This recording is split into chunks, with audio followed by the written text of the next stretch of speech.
In this lecture, we are going to discuss two important cyber attacks, denial of service and distributed denial of service. So we'll start with the denial of service attack. So a denial of service attack is any attack which causes services to be either slow or unavailable to legitimate users. Now this includes examples such as crashing web or database servers so that users are no longer able to access them. You can also cause overloading of the web or database servers through bogus requests, or you could choke the network bandwidth through bogus traffic, such as we saw, ping traffic. You can send thousands of frivolous ping messages to choke the network bandwidth. But the basic aim is the same, either to deny legitimate service to users or make it so slow so that it becomes infeasible or impractical to use. Now, denial of service attacks usually originate from one single source or IP address, and that is why they're easier to detect and block. You could simply add rules in your firewalls which block that malicious IP address. However, there is another variation of the denial of service attack which is called DDoS or distributed denial of service, in which case you have attacks from multiple IP addresses simultaneously, and this type of attack is much more complex and harder to stop.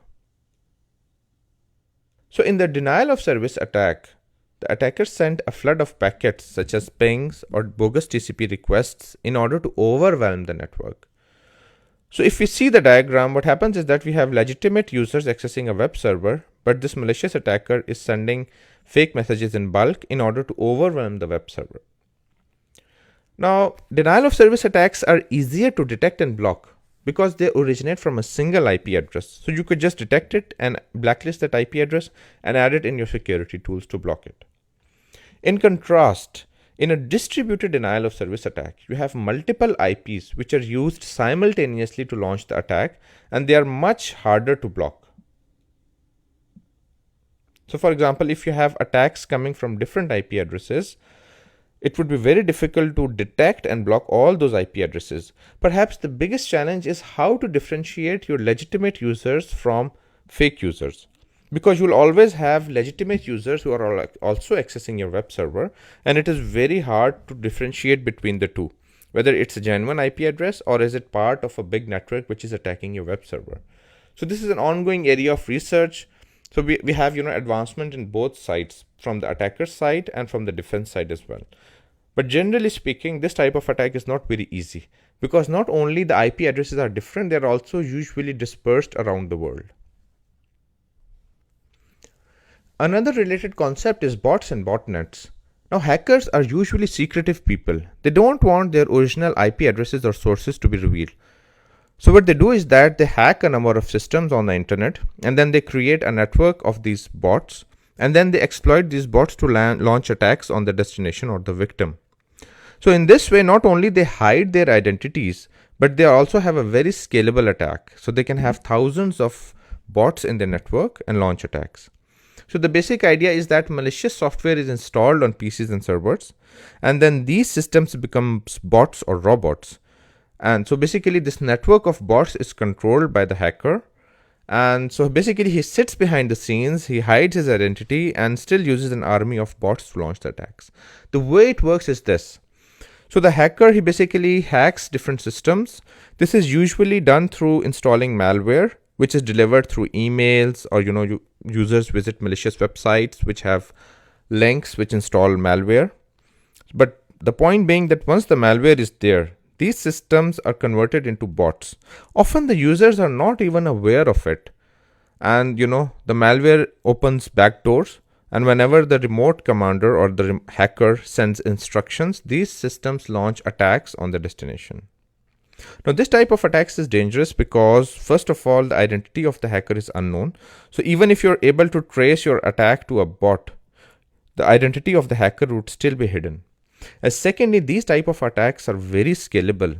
It's not uncommon to have thousands of bots in your bot network. So this attack is very scalable, and it can bring down even powerful web servers. Now the results of denial of service caused by bots or botnets are severe.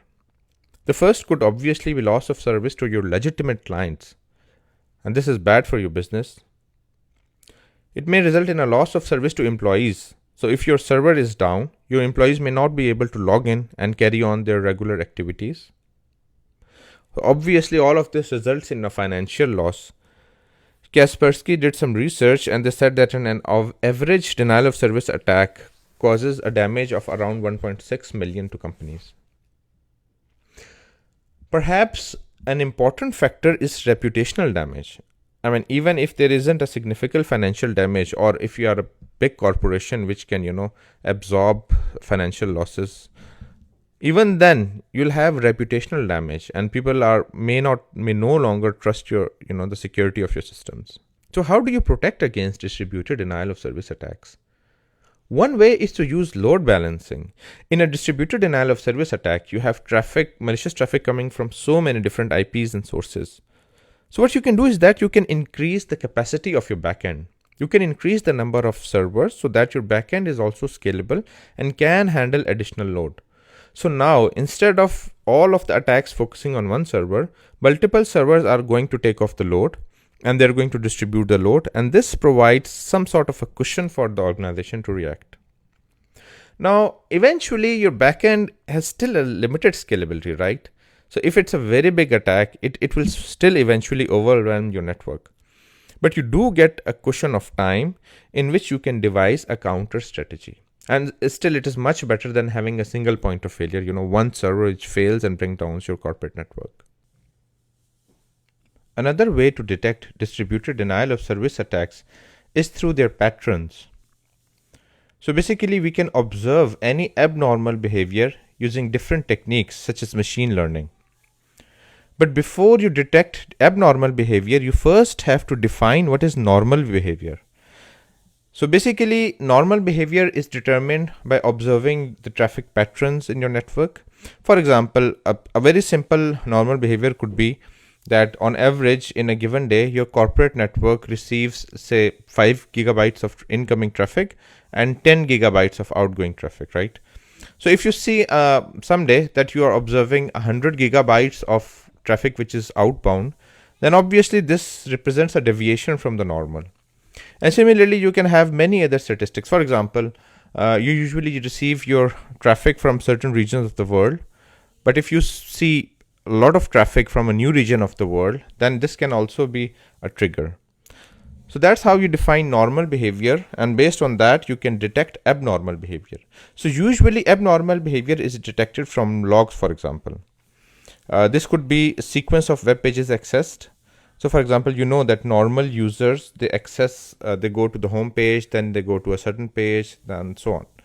But you detect a pattern which is totally unintelligent or weird or strange, and you see lots of users or IPs accessing your web application through that particular pattern, then this could also be abnormal behavior.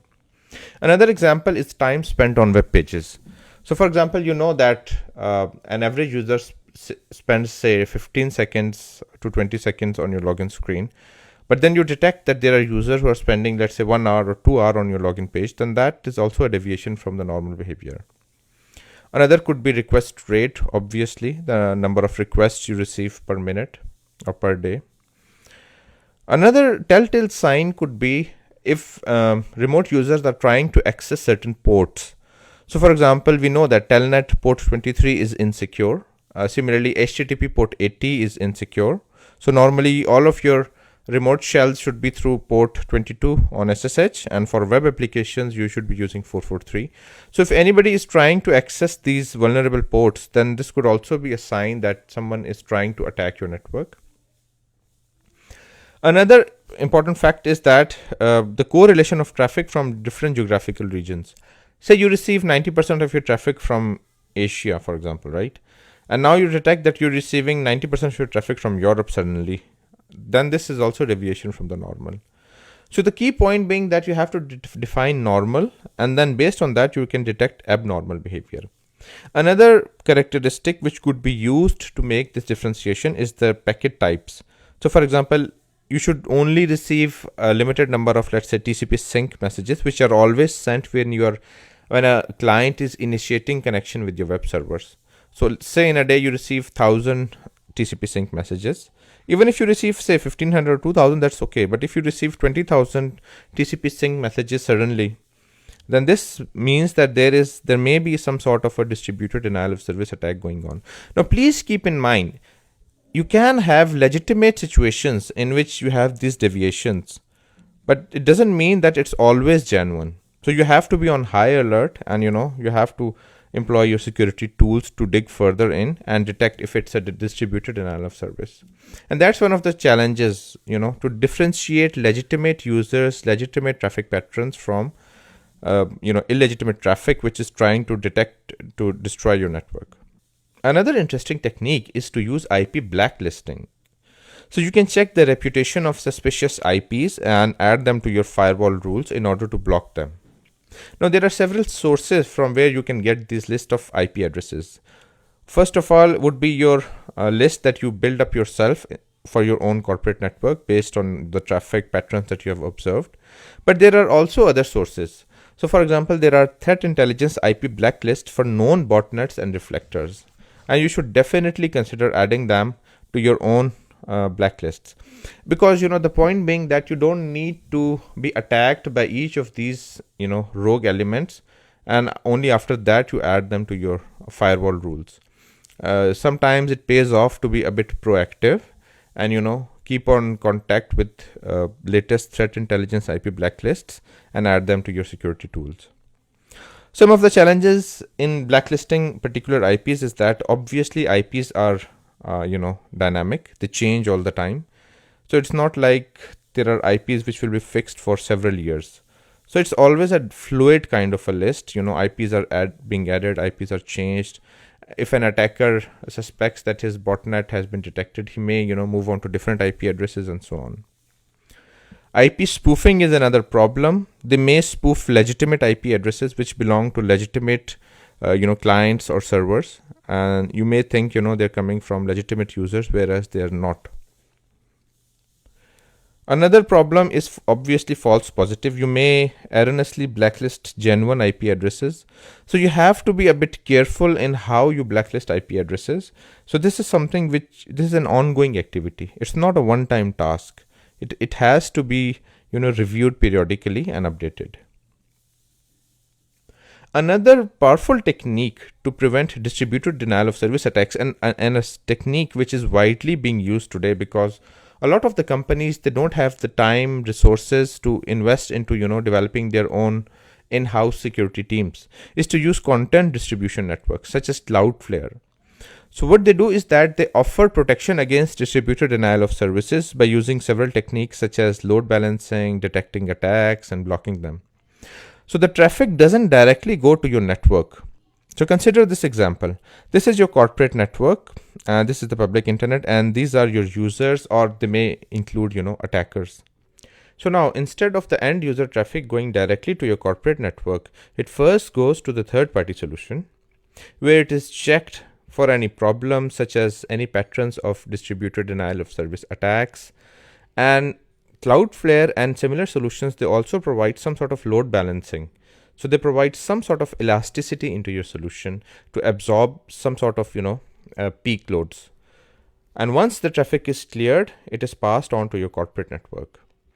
Now these type of third-party solutions, they make your job easier, because you kind of outsource a lot of your security features, so you don't have to worry about denial of service or distributed denial of service attacks and so on and so forth. Now that concludes our lecture on denial of service and distributed denial of service attacks. I'll see you in the next lecture.